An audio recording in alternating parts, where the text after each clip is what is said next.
کہ جب اللہ پاک کسی مسلمان کو، کسی مومن کو استغفار، گناہوں کی بخشش طلب کرنے کی صفت عطا کر لیتے ہیں تو بدلے میں اللہ پاک اس کے استغفار کے بدلے میں گناہوں کی بخشش کی نعمت بھی عطا کر لیتے ہیں۔ تو 5 صفت انسان کے اندر پیدا ہوتے ہیں، اس کے بدلے میں اللہ پاک 5 نعمتیں عطا فرماتے ہیں۔ اور 5ویں نمبر پر ارشاد فرمایا، جب استغفار کی صفت پیدا ہو جاتی ہے، انسان اٹھتے بیٹھتے چلتے پھرتے اپنے گناہ پہ نادم ہو کر استغفار کرتا ہے۔ سرور کائنات صلی اللہ علیہ وسلم نے استغفار کے بہت سارے الفاظ بتائے ہیں، سب سے آسان ہے استغفر اللہ۔ استغفر اللہ، میرے رب میں اپنے گناہ کی بخشش طلب کرتا ہوں۔ کہیں فرمایا استغفر اللہ العظیم واتوب الیہ، وہ اللہ جو اپنی ذات میں بہت بڑا ہے، میں اس کے سامنے اپنے گناہ کی بخشش طلب کرتا ہوں۔ استغفر اللہ العظیم لا الہ الا هو الحی القیوم واتوب الیہ۔ بہت سارے الفاظ جس لفظوں میں عربی نہیں ہیں تو اپنی جو مادری زبان ہے اس مادری زبان میں کہہ دے، اللہ گناہوں کی بخشش طلب کرتا ہوں، گناہوں کی بخشش طلب کرتا ہوں۔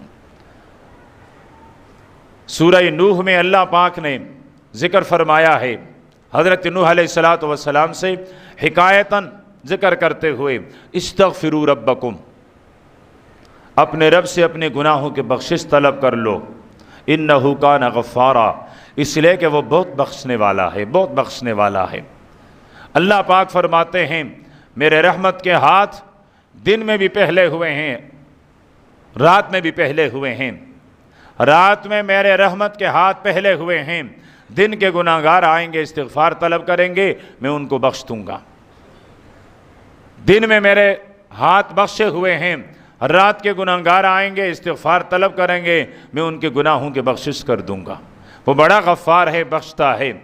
دوسرے نمبر پر ارشاد فرمایا، یرسل السماء علیکم مدرارا، قحط کا زمانہ ہے، آسمان سے پانی نہیں برس رہا ہے، فرمایا استغفار کر لو، اللہ پاک مسردار بارش عطا فرما لیں گے۔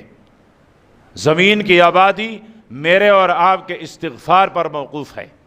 ہم استغفار کریں گے، اپنے گناہوں کے ندامت کے ساتھ معافی طلب کریں گے، اللہ پاک زمین کو آباد کر لیں گے۔ تیسرے نمبر پر ارشاد فرمایا، وَيُمْدِدُكُمْ بِأَمْوَالٍ، فقر ہے، محتاجی ہیں، غربت ہیں، تنگی ہیں، فرمایا استغفار کریں، اللہ پاک تمہاری مالوں کو بڑھا دیں گے، رزق میں وسعت عطا ہو جائے گی، رزق فراخ ہو جائے گا۔ اگلے نمبر پر ارشاد فرمایا، وَبَنِينَ، اولاد نہیں ہیں، بے اولاد ہیں، نرینہ اولاد نہیں ہیں، فرمایا استغفار کریں، چلتے پھرتے اٹھتے بیٹھتے ہر وقت استغفر اللہ استغفر اللہ استغفر اللہ، اللہ پاک بدلے میں تمہیں صاحب اولاد بنا دیں گے۔ اور 5ویں نعمت فرمایا، وَيَجْعَلْ لَكُمْ جَنَّاتٍ وَيَجْعَلْ لَكُمْ أَنْهَارًا، تم استغفار کرو گے، بدلے میں آسمان سے پانی برسے گا اور اللہ پاک تمہارے لیے باغات اور تمہارے نہریں جاری کروا دے گا۔ زمین آباد ہو جائے گی، فصلیں آباد ہو جائیں گی، زندگی سکون اور راحت کے گزرے گی، لیکن اس کے لیے نسخہ فرمائے استغفروا ربکم، اپنے رب سے اپنے گناہوں کی بخشش طلب کرے، معافی طلب